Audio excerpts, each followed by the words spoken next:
chaque arrêt du cortège, ce cri de ralliement est lancé par les caravaniers pour attirer l'attention de la population.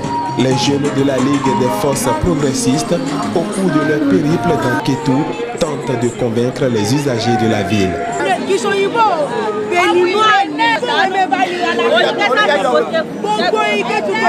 Le message que nous portons aujourd'hui, c'est de demander à toute la jeunesse de Kétou de tout faire pour que Lionel Zinsou soit plébiscité au soir du 6 mars comme président de la République du Bénin.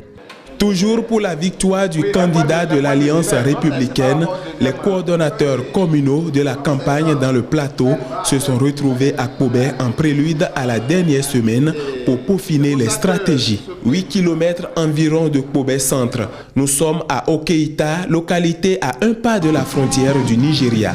Ici, c'est l'honorable Ousanda qui mobilise la foule pour Ajavon. Il ne connaît pas la frontière entre les départements du sud au nord et de l'est à l'ouest. Il a commencé ses actions depuis plus de 10 ans.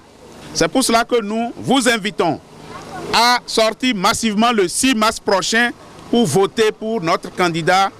Loin de ces ambiances, l'opération de charme se déroule autrement du côté des militants d'Issa Badaro Soulé. À notre niveau, ce n'est pas le prix qui fait la campagne.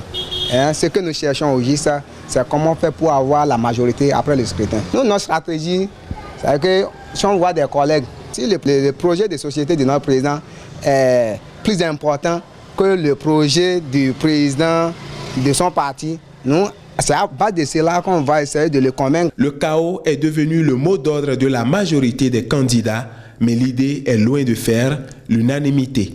Au soir donc du 6 mars, nous, si les résultats issus des urnes sont respectés, si la volonté du peuple est respectée, je suis sûr que notre candidat est déjà élu.